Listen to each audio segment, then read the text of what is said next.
Another summer festival is popping up in Spooner, and an annual fundraiser is returning to Hermantown. All that and more as we take you around the Northland city by city. We'll start in Spooner, where the annual Jack Pine Savage Days is returning this weekend.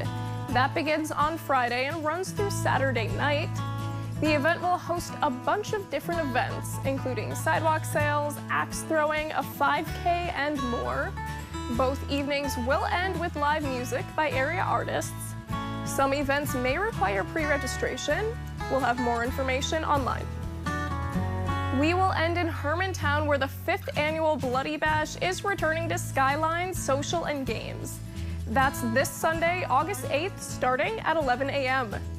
The event raises money for Never Surrender, which is an organization that supports those impacted by ALS.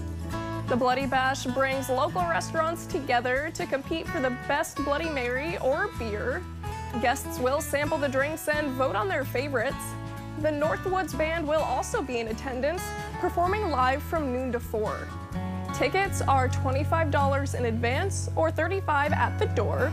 We will have a link to ticket information on northernnewsnow.com. And if there is something going on in your neighborhood that you think we should know about, send us an email and it might be featured as we take you around the Northland city by city. In the studio, Anna Olfelt, Northern News Now.